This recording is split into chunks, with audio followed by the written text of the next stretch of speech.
Hello friends, नमस्कार. मी भारत बापू Savalwade, लठ्ठी education society Sangli संचलित Shrimati Akkatai नानाणेजी high school Dattawad, तालुका शिरोळ, जिल्हा कोल्हापूर या ठिकाणी विज्ञान शिक्षक म्हणून कार्यरत आहे. माझ्या भारत सावळवाडे या यूट्यूब चॅनलमध्ये मी सर्वांचं स्वागत करतो.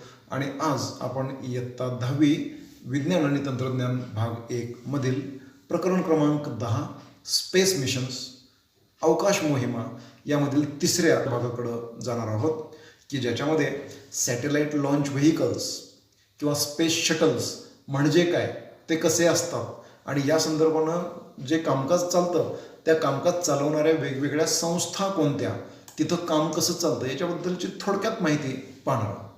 पाहूयात आपण प्रेझेंटेशन. मित्रांनो, सॅटेलाईट लॉन्च व्हेकल्स म्हणजे उपग्रह प्रक्षेपक म्हणजे काय, तर हा एक असा वाहक असतो की जो एखाद्या सॅटेलाईटला विशिष्ट उंचीपर्यंत घेऊन जातो, त्याला एक विशिष्ट गती देतो त्याच्या कक्षेच्या टँजंटच्या दिशेमध्ये, स्पर्शिकेच्या दिशेमध्ये, आणि त्याला गतिमान करतो आणि त्याला तिथं सोडून देतो.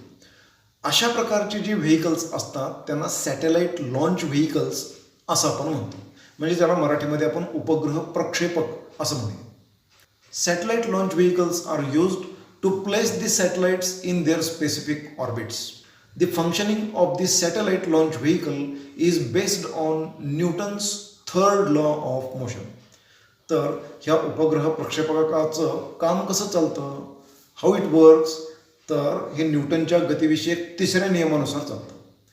What Newton's third law states, to every action there is equal and opposite reaction. या पद्धतीने जर या एखाद्या या उपग्रह प्रक्षेपक वाहकानं खालच्या दिशेनं काही एनर्जी, काही फोर्स जर अप्लाय केला तर त्याला तेवढाच जमिनीकडून, हवेकडून रिॲक्शन फोर्स मिळतो आणि त्याच्यावर ते रॉकेट किंवा ते जे काही यान असेल ते यान वरच्या दिशेनं प्रवास करायला लागतं. Therefore we can say that it acts on the Newton's third law of motion. आता अशा प्रकारची ही गती किंवा अशा प्रकारचा हे जे काही खालच्या बाजूनं जो बल देण्याचा प्रकार आहे, हा प्रकार कशामुळं करायचा, कशाच्या साहाय्यानं करायचा, तर त्याच्यासाठी काही विशिष्ट प्रकारची इंधनं वापरावी लागतात. A specific type of fuel is to be used for this purpose.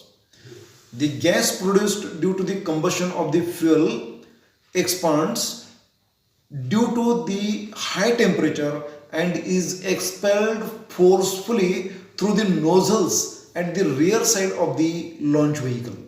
एखाद्या यानाच्या खालच्या बाजूला जे नोझल असतात, या नोझलमधून ती जी काही रिॲक्शन होते त्या रिॲक्शन नंतर तिथं मोठ्या प्रमाणावर जे गॅसेस तयार होतात आणि त्या गॅस जो आहे तो गॅस जोरात प्रेशरने खालच्या दिशेनं ढकलला जातो आणि त्या ढकलण्याच्या किंवा त्या थ्रस्ट जो निर्माण होतो त्या थ्रस्टच्या परिणामामुळं रॉकेट वरच्या बाजूला उडायला लागतं. As a reaction of this A thrust acts on the vehicle. त्या व्हेकलला एक प्रकारचा थ्रस्ट मिळतो, म्हणजे त्याला ढकलण्याची शक्ती मिळते. This drives the vehicle high in the space. The structure of launch vehicle is decided by the weight of the satellite and the type of satellite orbit. तर लॉन्च व्हेकलचं जे स्ट्रक्चर असतं, त्याची जी रचना असते, ती रचना सॅटेलाईट कोणत्या प्रकारचं आहे, त्याचं वजन किती आहे, किती उंचीच्या पर्यंत आपल्याला ते नेऊन पोचवायचं आहे, या सर्वांचा आपल्याला विचार करावा लागतो. The fuel of the vehicle also depends on these factors. The fuel forms a major portion of the total weight of the launch vehicle.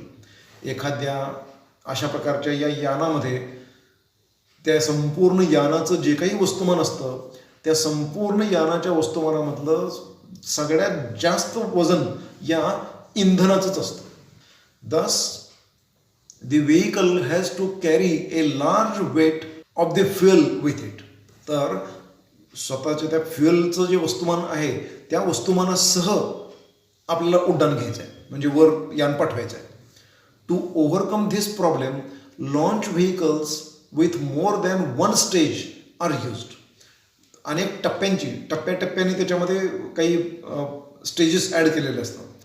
विशिष्ट उंचीपर्यंत जाईपर्यंत एक स्टेज वापरायची, तेवढी उंची अटेन झाल्यानंतर त्या स्टेजपासून मुक्तता करून घ्यायची, तो डिटॅच करायचा. त्यानंतर पुढचा स्टेज इग्नाईट होईल, तो पुढं विशिष्ट उंचीपर्यंत घेऊन जाईल. तिथंपर्यंत गेल्यानंतर पुन्हा ते स्टेज डिटॅच करून टाकायचं या पद्धतीनं. Due to this the weight of the vehicle can be reduced step by step.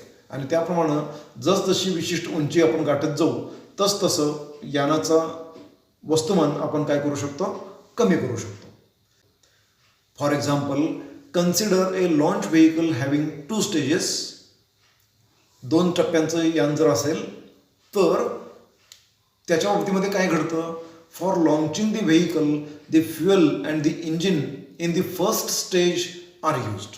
पहिल्या टप्प्यातलं व्हेकल त्याच्यामध्ये वापरायचं आहे किंवा फ्युएल त्याच्यामधलं वापरायचं आहे. ते विशिष्ट उंचीपर्यंत नेऊन पोहोचवणार आहे, स्पेसिफिक वेलॉसिटी देणार आहे. तिथंपर्यंत गेल्यानंतर मग दुसरा स्टेज काम करणार आहे. This imparts a specific velocity to the vehicle and takes it to a certain height. आणि त्याला एका विशिष्ट उंचीपर्यंत घेऊन पोहोचवणार आहे. आता तिथंपर्यंत गेल्यानंतर दुसरा स्टेज कार्यान्वित होईल, ते ॲक्टिव्ह होईल आणि ते काम करायला लागेल. तर इथं आपण पाहूया, once the fuel in the first stage is exhausted, म्हणजे त्यातलं इंधन संपलं तर मग आता तो रिकामा होतो. ते रिकामा झालेला म्हणजे एम्प्टी फ्युएल टँक जो आहे तो and the engine are detached from the main body of the vehicle. तर ते मूळ यानाच्या या बॉडीपासून डिटॅच होतं, तोडून टाकलं जातं. ओके.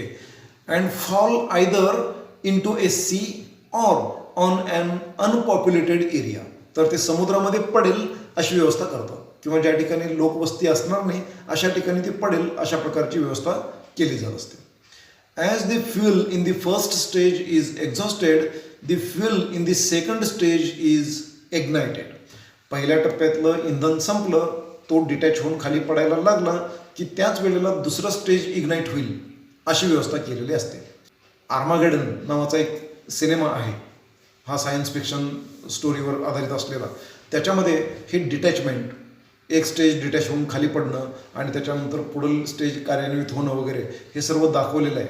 आपण जरूर पहा, आर्मागेडन असं त्या पिक्चरचं नाव आहे. तसे आणखीही काही आहेत, जरूर आपण अशा प्रकारच्या मूवीजचा आनंदसुद्धा घ्यावा. However, the vehicle now contains only one stage, that is second stage. The weight now being reduced, the vehicle can move with higher speed. आता त्याचं वजन कमी झालं, आधीचं डिटॅचमेंट झालेली आहे आणि सेकंड स्टेज एकच राहिलेली आहे. आता शिल्लक राहिलेलं वस्तुमान कमी आहे, त्यामुळे त्याला हायर स्पीड देणं शक्य आहे. Almost all vehicles are made of either 2 or more stages. बऱ्याच वेळेला 2 किंवा 2पेक्षा जास्त स्टेजेस असलेली यानं वापरली जात असतात. As an example, the structure of the polar satellite launch vehicle PSLV, which is developed by ISRO, that is Indian Space Research Organization of India, is shown in figure 10.5.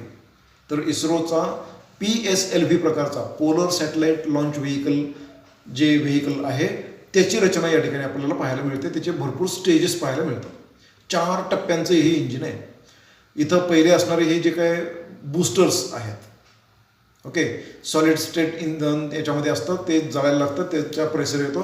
इथं मधलं पण एक नोझल असतंच.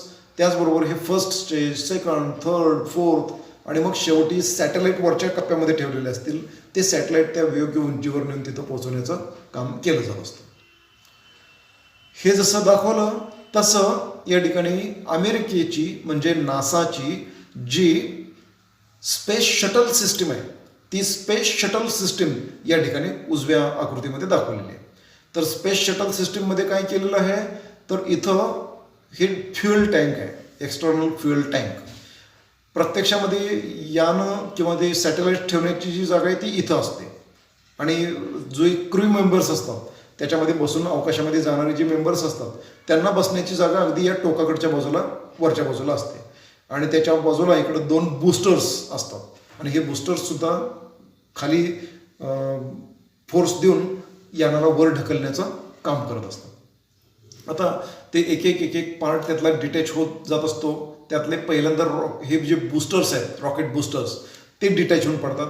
त्यानंतर फ्युएल टँक डिटॅच होऊन बाहेर पडत असते आणि मग फक्त तर आपला स्पेस शटल हा पृथ्वीभोवती परिभ्रमण करायला सुरुवात करतो आणि तो पुन्हा नंतर वातावरणामध्ये प्रवेश करू शकतो. एकच हे यान पुन्हा पुन्हा अवकाशामध्ये नेता येतं आणि खाली आणता येतं, म्हणून त्याला शटल सिस्टीम म्हटलेली आहे. शटल सिस्टीम म्हणजे माहिती आहे आपल्याला, शहरामध्ये लोकल सिस्टीममध्ये वगैरे शटल सिस्टीम्स असतात. एकच गाडी पुढं जाते, मागे येते, लोकांना नेते आणते या पद्धतीने. तर इथं सुद्धा ही शटल सिस्टीम आहे. तर अवकाशामध्ये जाणं, अवकाशातून परत येणं या वाहनाच्या साहाय्याने शक्य आहे, म्हणून त्याला स्पेस शटल सिस्टीम असं म्हटलं जातं. The launch vehicles are costly because they can be used only once.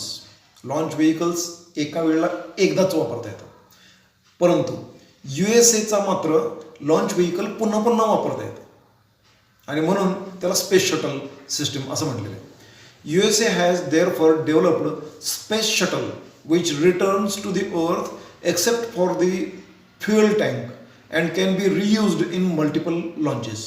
तर एकच यान अवकाशामध्ये पाठवायचं, पुन्हा परत पृथ्वीवर आणायचं, पुन्हा अवकाशात पाठवायचं, पुन्हा परत मिळवायचं, असं करता येतं. अशा प्रकारचे कोलंबिया, त्यानंतर अटलांटिस असे अनेक स्पेस शटल्स कार्यान्वित होते. सध्या स्पेस शटल सिस्टीम USAने म्हणजे नासाने सुद्धा बंद केलेली आहे. The rocket, A type of fire cracker used in Diwali, is also a sort of launcher. In this rocket, the fuel is ignited using a fuse and the rocket is projected into the sky just like a satellite launcher. तर तिथं सुद्धा satellite launcher पद्धतीनंच ते काम करत असतं. Similarly, if A balloon is blown and released with its end open, the air in the balloon is forcefully ejected and the balloon is pushed in opposite direction. This can be explained using Newton's third law of motion. एखाद्या फुग्यामध्ये आपण हवा भरली आणि हवा भरून झाल्यानंतर ते बलून जर हवेत सोडून दिलं तर बलूनच्या तोंडाकडच्या बाजूने हवा बाहेर येत राहते आणि तो बलून हवेमध्ये उडत राहतो. ही जशी सिस्टीम आहे तशीच या ठिकाणी म्हणजे न्यूटन्स थर्ड लॉ ऑफ मोशनचा नियम वापरून हे रॉकेट वर उडत असतं. Space missions away from the अर्थ.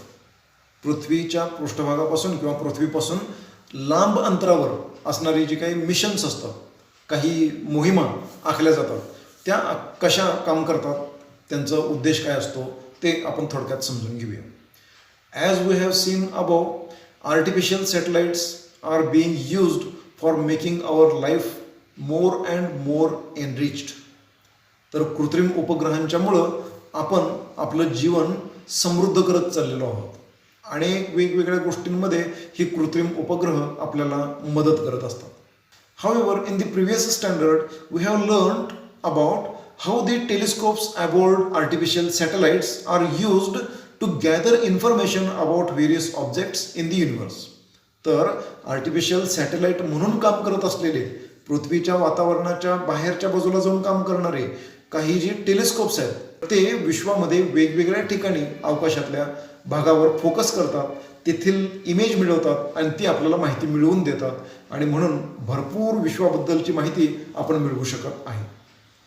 Similarly, some space missions are used to gain further knowledge about the universe. तसंच आणखी काही इतर स्पेस मिशन्स सुद्धा आपण राबवत असतो की ज्याच्यामुळं आपल्याला पृथ्वी सोडून पृथ्वीच्या बाहेरच्या बाजूला जे वेगवेगळ्या प्रकारच्या वस्तू आहेत, खगोलीय वस्तू आहेत, त्यांच्याबद्दलची माहिती आपण मिळवत असतो. In these missions, spacecrafts are sent to the nearby objects in the solar system to observe them more closely. आणि यासाठीच पृथ्वीपासून जवळ असलेले, आपण आपल्या सोलर सिस्टीममध्ये असलेले जे इतर वस्तू आहेत, म्हणजे पृथ्वीचा उपग्रह असेल चंद्र किंवा मंगळ किंवा आणखी इतर असे, यांच्यापर्यंत आपण यान पाठवतो आणि या यानांच्यामधून आपल्याला त्या वस्तूंच्याबद्दलची माहिती मिळवता येते. New information has been obtained from such missions and it is helping us to understand the creation and evolution of our solar system. आणि अशा पद्धतीनं राबवलेल्या या मोहिमांच्या मधून आपल्याला काय मिळतं, तर या सूर्यमालेची निर्मिती कशी झाली असावी, म्हणजे पृथ्वीवर आढळणारे खनिजं कशी आहेत, चंद्रावर आढळणारी खनिजं कशी आहेत म्हणजे दोन्हीमध्ये काही साम्य दिसतं का, हे लक्षात घेतल्यानंतर मग लक्षात येईल की ते दोन्ही वस्तूंची निर्मिती एकाच पासून झालेली आहे किंवा वेगवेगळे ओरिजिन आहेत, किंवा त्याचबरोबर मग आणखी दुसरे काही जे प्लॅनेट्स असतील त्या प्लॅनेट्स बद्दलची माहिती मिळवत असताना आपल्याला लक्षात येईल की त्यांची निर्मिती कधी झालेली आहे. जर त्यांची निर्मिती कधी झाली हे समजलं तर सूर्यमालेमधून ते घटक कधी कधी तयार झाले, सूर्यमाला कधी तयार झाली असावी, विश्वाच्या निर्मितीबद्दलचं काही इथं सूत्र सापडतं का, हे आपण शोधू शकतो. आणि म्हणून हे स्पेस मिशन्स महत्त्वाचे आहेत. For such missions the spacecrafts must escape the earth's gravitational force to travel into the outer space. अशा प्रकारचे मिशन्स जर राबवायचे असतील तर पृथ्वीच्या पासून लांब जाण्यासाठी, म्हणजे पृथ्वीच्या गुरुत्वाकर्षण शक्तीतून बाहेर निसटून जाण्यासाठी एक विशिष्ट गती असणं आवश्यक आहे. To achieve this the initial velocity of the moving object must be greater than the escape velocity of the earth. And as we have learned in the chapter on gravity, that is gravitation, chapter number 1, escape velocity on the planet can be obtained using following formula. तर एखाद्या ग्रहावर escape velocity म्हणजे मुक्तिवेग किती असणार आहे ते आपण ठरवू शकतो. मित्रांनो, आपण क्रिकेटमध्ये खेळत असताना किंवा आणखी वेगळ्या पद्धतीनं काही खेळ खेळत असताना अनेक विद्यार्थी, अनेक मुलं आकाशामध्ये बॉल फेकून खेळत असतात. माझा बॉल किती उंच जातो, माझा बॉल किती उंच जातो, बघ झेलून पहा, अशा पद्धतीनं त्यांची ते काहीतरी कॉम्पिटिशन चाललेली असते.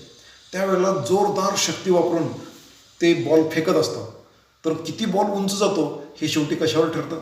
सुरुवातीला त्या बॉलवर दिलेला जो काही बल आहे, जो काही फोर्स आहे, त्या फोर्समुळं त्याला मिळालेली सुरुवातीची जी गती आहे त्या गतीवर ठरतं त्याची उंची किती गाठणार आहे.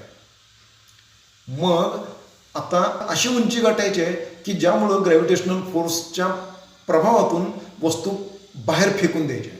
तर तिला गती किती द्यावी लागेल हे आपल्याला या सूत्रातून काढता येतं.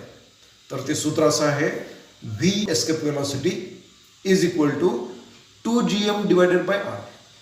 Here g is equal to gravitational constant 6.67 into 10⁻11 newton metre square per kilogram raise to 2. m, that is mass of the earth, that is mass of the planet, is equal to 6 into 10⁻24 kilograms for earth, and r, radius of the planet, is equal to 6.4 into 10⁻6 meters for earth. तर ह्या सर्व values जर आपल्याला मिळाल्या आणि या जर किमती आपण इथं घातल्या तर काय घडतं थोडंसं आपण पाहूया. 2 into 6.67 into 10⁻11 into 6 into 10⁻24. मित्रांनो, मी परत एकदा या ठिकाणी आपल्याला सर्वांना सुचवेन, आपण जरूर ते सर्व करा. इथं पुन्हा गुणाकार चिन्ह करून या दोन्हींचे युनिट्स सुद्धा पुढं मांडा. म्हणजे newton metre square per kilogram raise to 2 into kilogram हे मांडा, divided by radius of the earth, that is 6.4 into 10⁻6 metres. आता या सर्वांचा भागाकार झाल्यानंतर जे काही व्हॅल्यू मिळेल त्याचा स्क्वेअर रूट काढल्यानंतर आपल्याला व्हॅल्यू मिळणार आहे 11.18 इंटू 10⁻3 मीटर्स पर सेकंड. या सगळ्याची भागाकाराची व्हॅल्यू आपल्याला इतकी मिळेल. दॅट मीन्स 10चा 3रा घात आहे म्हणजे 1000 आहे. तर याला 1000ने जर गुणलं तर आपल्याला 11.18 किलोमीटर्स पर सेकंद ही वेलोसिटी मिळणार आहे. म्हणजे 11.2 किलोमीटर पर सेकंद इतका वेग त्या यानाचा असला पाहिजे. म्हणजे सुरुवातीचाच वेग असा असला पाहिजे की सेकंदाला 11.2 किलोमीटर इतक्या वेगाने ते यान निघालं पाहिजे. तरच पृथ्वीच्या गुरुत्वाकर्षण शक्तीपासून आपण सुटका करून घेऊ शकतो, अन्यथा ही सुटका होत नाही. Thus, if a spacecraft is to escape the Earth's gravitational force to travel to the outer space, it must have minimum velocity of 11.2 kilometers per second. 11.2 kilometre प्रति सेकंद इतक्या वेगाने ते यान पृथ्वीवरून निघालं पाहिजे. तर आणि तरच पृथ्वीचं गुरुत्वाकर्षण बल ओलांडून आपण तिथून बाहेर जाऊ शकतो, म्हणजे मुक्ती मिळवू शकतो. त्यालाच आपण मुक्तिवेग असं सुद्धा म्हणतो. The astronomical object closest to us is the moon. आपल्या जवळ असलेला दुसरा ॲस्ट्रॉनॉमिकल ऑब्जेक्ट जो आहे तो आहे चंद्र. Light takes 1 second to reach from moon to the earth. चंद्रापासून पृथ्वीपर्यंत तिथला प्रकाश यायला 1 सेकंदापेक्षा थोडा जास्त कालावधी लागतो. It means that if we travel with the speed of light it will take 1 second to reach the moon. जर आपण प्रकाशाच्या वेगानं निघायचा प्रयत्न केला तर 1 सेकंदात आपण चंद्रावर पोहोचू. However since a spacecraft travels at much smaller speed it takes longer time to reach the moon. तर स्पेसक्राफ्ट खूप कमी वेगानं जातं. 3,84,400 किलोमीटर वेगानं वगैरे काही जात नाही आहे. ठीक आहे, 11.2 किलोमीटर या वेगानं जाणार. तर मग या वेगानं जात असताना त्याला काही कालावधी लागेल. The shortest time taken by spacecraft to reach the moon so far is 8 hours and 36 minutes. सगळ्यात कमीत कमी वेळेमध्ये पृथ्वीपासून निघून चंद्रावर पोचायला 8 तास 36 मिनिटं लागलेल्याचं रेकॉर्ड आहे. Now we will go further. Moon missions म्हणजे चांद्र मोहिमा म्हणजे Chandrayaan system. Since the moon is the closest astronomical object to us, the first space mission to objects in the solar system were the missions to the moon. पृथ्वीच्या सगळ्यात जवळ असलेलं astronomical unit किंवा astronomical object चंद्र आहे आणि त्यामुळं पहिल्यांदा चंद्राकडे आक्रमण करणं हा पहिला उद्देश मानवाचा होता.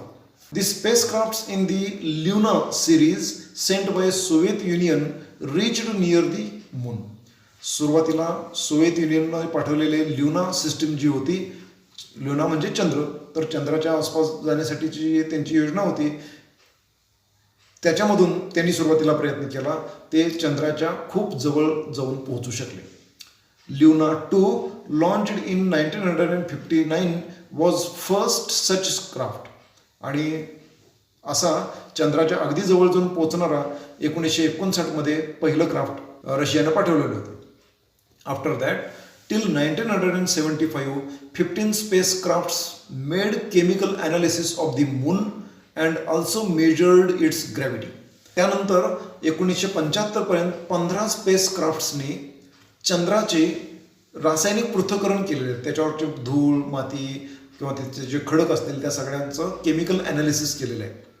And also measured the gravity, density and radiations. तिथं असलेलं रेडिएशन किती, त्याची ग्रॅव्हिटी किती, त्याची डेन्सिटी किती, या सगळ्यांचे अनेक वेगवेगळे प्रयोग केले गेलेले होते. Last 4 crafts even landed on moon. त्यातले शेवटचे 4 वाहनं चंद्रावर प्रत्यक्ष उतरली. And brought the samples of stones on the moon for analysis in the laboratories. तर त्यातले चंद्रावरचे जे काही खडक दगड जे होते ते तिथून कलेक्ट केले गेले आणि ते प्रयोगशाळेमध्ये आणून पृथ्वीवर आणून त्यांचा अभ्यास केला गेला. All these missions were unmanned.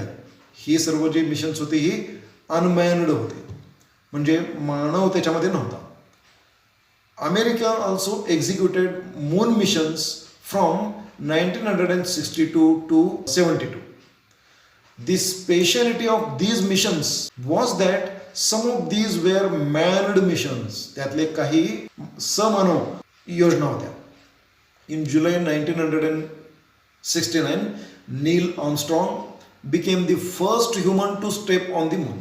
जुलै 1969 मध्ये नील आर्मस्ट्रॉंग या व्यक्तीने पहिल्यांदा चंद्रावर पाऊल ठेवलं. त्याच्यानंतर लगेचच दुसरी व्यक्ती एडविन आल्ड्रिन किंवा बझ आल्ड्रिन यांनी चंद्रावर पाय ठेवलं होतं.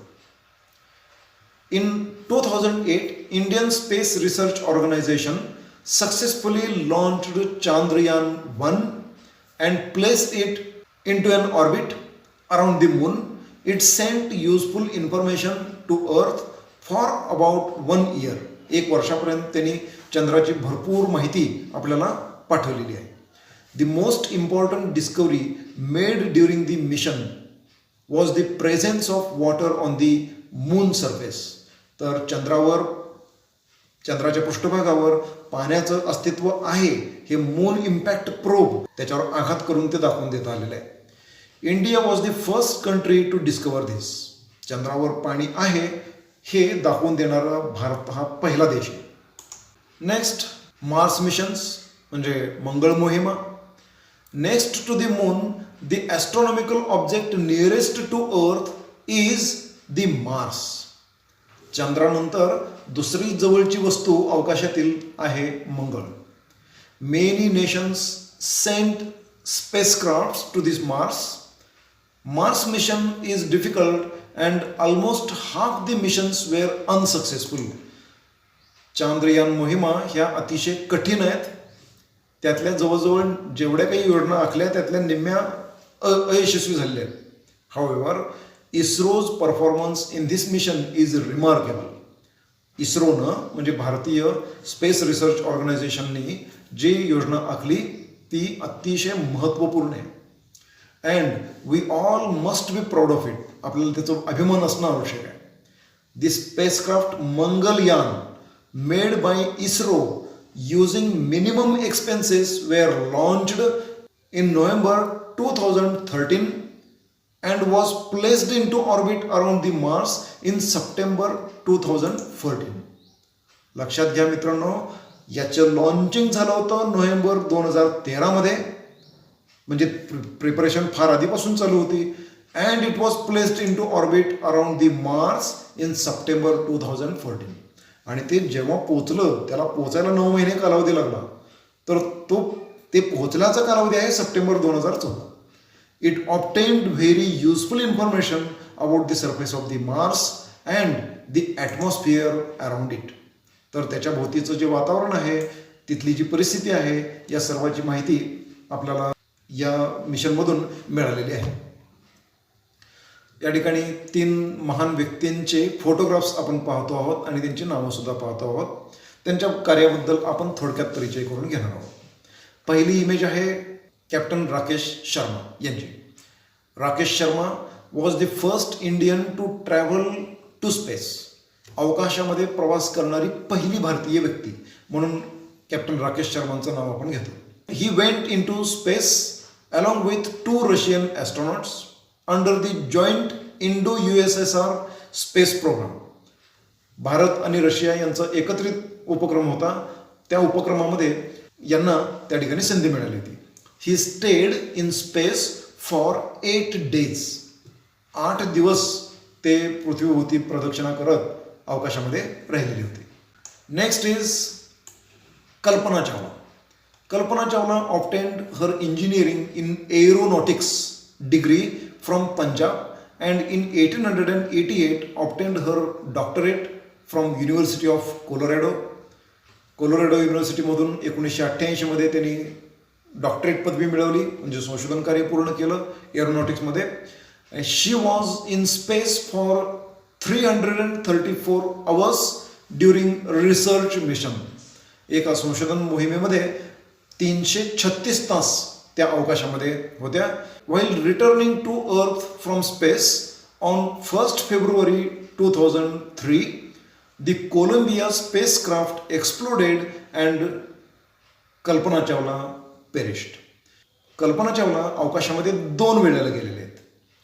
दुसऱ्या मोहिमेमध्ये मात्र दुर्दैवानं एक दुर्घटना घडली होती की त्यांच्या त्या जो स्पेस शटल होता त्या स्पेस शटल कोलंबिया याच्यामध्ये थर्मल टाईल ब्रेक झाली होती. आणि त्या थर्मल टाईल ज्या ठिकाणी ब्रेक झाली होती तिथं घर्षण वाढल्यामुळं, उष्णता वाढल्यामुळं ते यान दुर्दैवानं जळालं आणि त्याच्यामध्ये त्यांचा कल्पना चावला सहित इतर 7 लोकांचा मृत्यू झालेला होता. Next is Sunita Williams. Sunita Williams travel to the international space station in space shuttle Discovery in 2006. International space शटलमध्ये ते जवळजवळ 6 महिन्यापेक्षा जास्त कालावधी राहिल्या. तिथं त्यांनी वास्तव्य केलं. She worked about 29 hours outside the space station. जवळजवळ 29 तास त्यांनी स्पेस स्टेशनच्या बाहेर येऊन स्पेस वॉक करून तिथं काही दुरुस्त्या किंवा काही कामं त्यांनी केलेली आहेत. She created a record by staying for 192 days in space. 192 दिवस अवकाशामध्ये राहण्याचा त्यांनी विक्रम केलेला आहे. Missions to other planets. आता इतर प्लॅनेटकडे सुद्धा काही अवकाशानं पाठवण्याची सुरुवात आपण केलेली आहे. Many missions have been executed to study other planets also. In some of these missions the spacecrafts orbited the planets, some landed on the planets and some just passed near the planet and observed them. काही त्या ग्रहांच्या जवळून pass झालेले आहेत, काही त्याच्या भोवती फिरत राहिलेले आहेत, काही लँड केलेले आहेत आणि तिथं लँडिंग केल्यानंतर त्यांनी तिथली माहिती मिळवायला सुरुवात केलेली आहे. Additionally, spacecraft have been sent to observe asteroids and comets. काही उल्का आणि काही कॉमेट्स म्हणजे धूमकेतू यांच्याकडे सुद्धा ते पाठवलेले आहेत.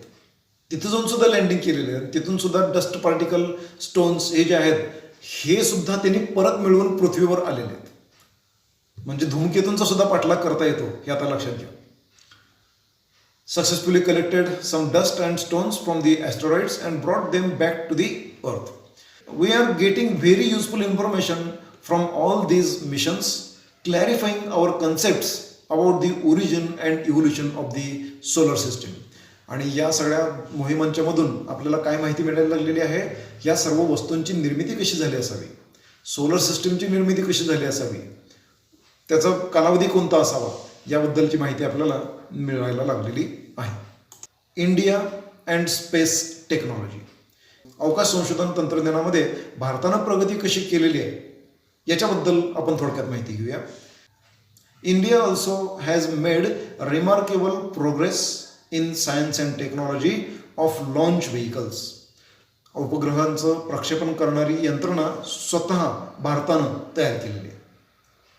Various types of launch vehicles have been developed to put satellites having weight up to 2500 kilograms into all types of orbits.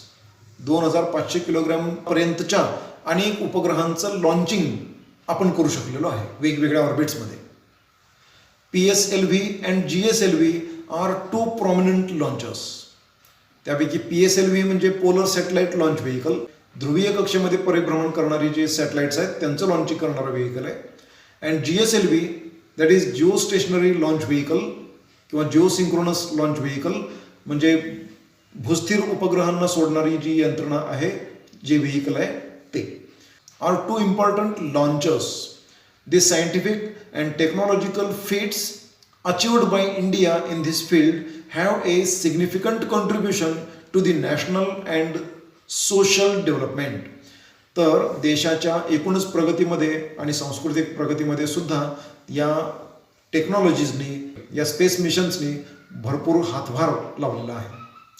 INSAT and GSAT satellite series is actively working in the field of telecommunication, television broadcasting and meteorological services. तर संदेशवहन, टीव्हीचे broadcasting, हवामानशास्त्रविषयक माहितीची देवाणघेवाण या सर्व क्षेत्रामध्ये आता हे काम करायला लागलेले आहे. Availability of television, telephone, internet services all over the nation has been possible due to these satellites only. तर या सॅटेलाइटच्या साहाय्यानंच या सगळ्या टेलिकम्युनिकेशन सिस्टीमची आपण उपलब्धता मिळवू शकतोय. EduSat satellite in this series is used specially in the field of education.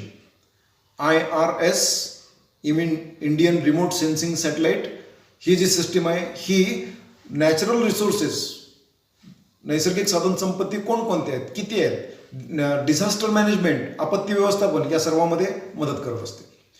To exactly locate the position of any place on the earth surface in terms of its precise latitude and longitude the IRNSS satellite system is used. मित्रांनो, भारताच्या म्हणजे इस्रोच्या ज्या वेगवेगळ्या प्रकारच्या satellite launch centres आहेत, त्याचबरोबर space research organisations जे आहेत त्यांची माहिती या ठिकाणी दिलेली आहेत, त्यांची नावं दिलेली आहेत. जरूर आपण सर्च करा. त्याचबरोबर पुढं इंट्रोडक्शन टू सायंटिस्ट्स यांच्याबद्दल पण आपण जरूर माहिती मिळवा. Vikram Sarabhai is considered as the father of Indian space program.